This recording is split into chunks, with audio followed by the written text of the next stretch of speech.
Hey YouTube, this is Akram. I've been to Myanmar recently and I stayed there for 2 weeks. During my stay, I got to know many interesting facts about Myanmar country, and in this video I'll be sharing about those interesting facts because it's not good that I'm the only one who knows about it. So let's dive into it. Myanmar was previously called Burma and the current capital is Naypyidaw. Yangon was ex-capital. This country shares border with totally 5 countries, which are Laos, Thailand, China, India and Bangladesh.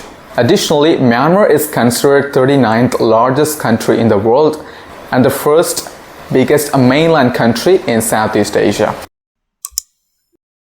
The current population of Myanmar is 55 million.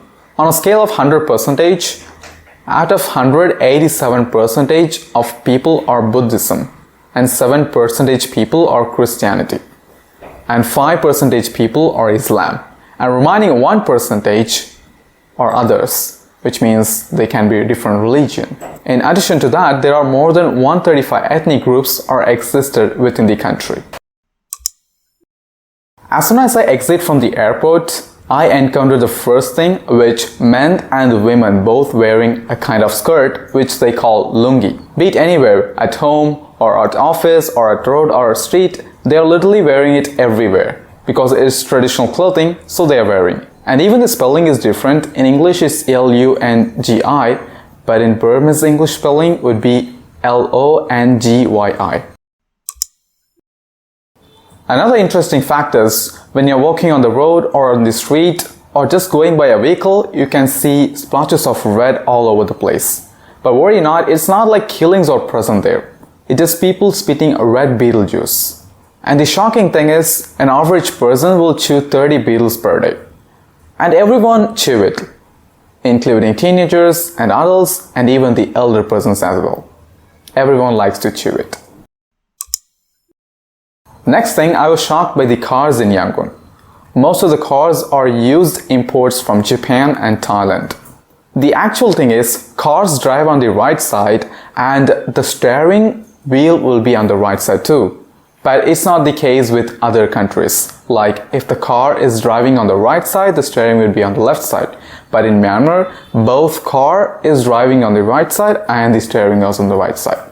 After 2018, a lot of cars were imported from foreign countries which has the left steering. So conclusion is, we can see both steering cars in Myanmar. Next thing I got to know about, internet can be accessed limitedly. So the military of Myanmar is limiting the internet for people to use it more. And also a lot of platforms are being banned, including WhatsApp, Facebook, Instagram, Wikipedia, and also Spotify, etc.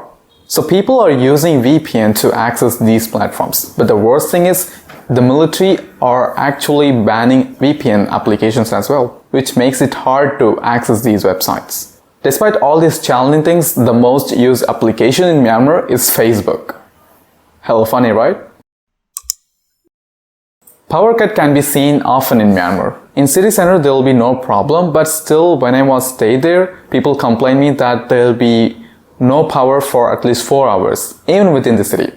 And when we go out the city, in the rural areas, there will be no power for several hours, which is much worse.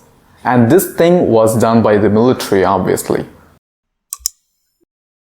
During my stay, I came to know about Tanaka, which used as multifunctional cosmetics. Apart from beautifying, Burmese men, women and children apply Tanaka to protect their skin from sun. You can notice Tanaka on their faces, cheeks and nose in a form of yellowish paste. Even I applied it on my face once. Am I good looking at that? I guess not. Majority of Burmese names are chosen by astrological, by astro system and calendar. A Burmese person's name corresponds to their day and time of their birth. It's a common belief that good names with stars and astrology will bring us good luck. And also it's considered as normal if a person has changed their names more than twice in their life. If they encounter any bad stuff or bad luck during their life, they will immediately change their name. Next interesting thing is imperial system is used in Myanmar. No metric system. Do you guys know only 3 countries are following in the whole world about the imperial system, which is USA, and then Liberia, and finally Myanmar. The rest of the world are following the metric system. That means in Myanmar, miles, yard, inches, gallons, these terms will be used instead of kilometer, kilogram, gram, liter.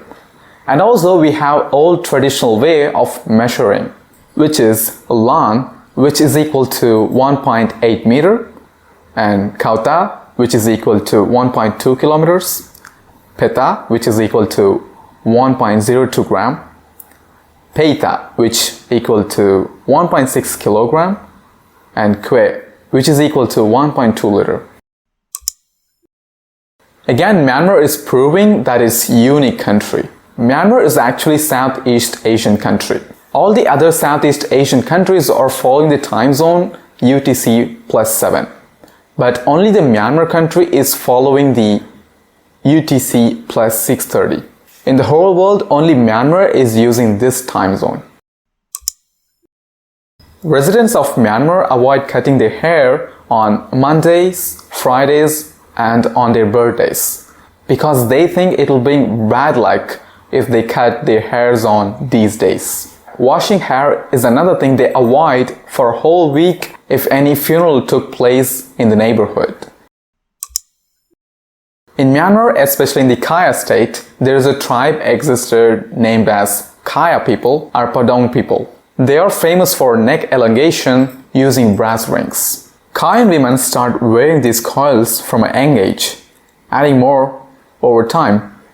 This doesn't actually stretch their necks, but compresses the collarbone and rib cage, making the neck look longer. The exact reason for this tradition is unclear, but it holds cultural and aesthetic value for Kaya community. The water festival, or also known as Tingyan, is one of the biggest festivals in the country. Thousands of people will come to the street or road for a huge water fight on Burmese New Year in April. Everyone will have great time, and this is one of the important factors that we have to know as a tourist. Because if you roam around the streets when the festival is occurring, and you should not mind if the water splashes on you. Naypyidaw has bagged the title of the most bizarre capital city in the world. But what makes it most bizarre? The fact that it has sprawling government complexes, lush villa-style developments, and 20-lane boulevards, but only few residents are living in the capital of a country. Those are the facts that I personally thought interesting. So if you like this video, give a thumbs up, and I'll see you on next video.